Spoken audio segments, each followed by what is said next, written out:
ભાવનગર જિલ્લાના પાલીતાણા તાલુકામાંથી વન્યજીવોના આતંકની એક મોટી ઘટના સામે આવી રહી છે। પાલીતાણાના ધરાજીયા ગામે એક પશુપાલક પર સિંહે અચાનક હુમલો કરી દેતા સમગ્ર પંથકમાં ચકચાર મચી ગઈ છે। હુમલામાં ગંભીર રીતે ઘવાયેલા પશુપાલકને તાત્કાલિક સારવાર અર્થે પાલીતાણાની હોસ્પિટલમાં ખસેડવામાં આવ્યા હતા, જ્યાં તેમની તબિયત વધુ લથડતા પ્રાથમિક સારવાર આપી વધુ સારવાર માટે ભાવનગર રેફર કરવામાં આવ્યા છે। આ ઘટનાને પગલે સ્થાનિક ગ્રામજનોમાં ભારે રોષ ફાટી નીકળ્યો છે। પાલીતાણાના ગ્રામ્ય વિસ્તારોમાં અવારનવાર જંગલી જનાવરોનો ત્રાસ અને હુમલાઓ વધતા જાય છે, જેના કારણે ધરાજીયા, આદપુર, રોહિશાળા અને ગણધો સહિતના આસપાસના ગામોના લોકોમાં ભય સાથે વન વિભાગ સામે ભારે આક્રોશ જોવા મળી રહ્યો છે। સ્થાનિકોની માંગ છે કે વન વિભાગ વહેલી તકે આ હિંસક વન્યજીવોની અવરજવર પર અંકુશ લાવે અને ગ્રામજનોને સુરક્ષા પૂરી પાડે।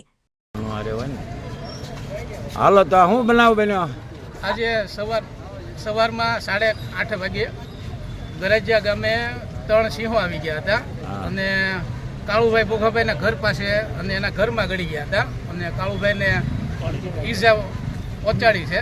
તો અમારી ફોરેસ્ટને નમ્ર વિનંતી છે કે ભાઈ તેના સિંહો અહીંયાથી જે સુરક્ષિત જંગલમાં ખસેડી નાખે। ગામમાં સુરક્ષા ન હોવાના કારણે ફોરેસ્ટને ઘણી વખત જાણ કરી છે, પણ છતાંય ફોરેસ્ટ કોઈ ધ્યાન દેતું નથી। તો તાત્કાલિક હટાવી લે અને આ ગામ લોકોની સુરક્ષા આપે એવી અમારી માંગ છે। બોલો કમભાઈ। મારું નામ કરમજીભાઈ સવજીભાઈ, મારા વાત સરપંચ છે, હું એનો પ્રતિનિધિ છું।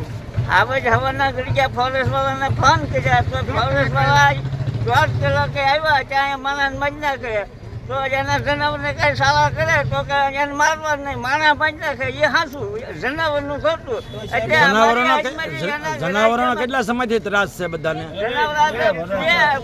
5 વર્ષથી છે માલ મારે માણાની વાહ થાય છે, તો એના જનાવર એની એજમાં લઈ જાય એ અમારી વિનંતી છે। અમારી વિરેજની જંગલમાંથી બધા લઈ જાય તોય લીગલી એક્શન હજી લઈ શકતા નથી એ લોકો। આજ સવારે પણ આવ્યા હતા, પણ હજી સુધી કાંઈ ફોરેસ્ટ વાળા આવીને વયા જાય છે, પણ હજી કોઈ ધ્યાન બાંધ દેતું નથી।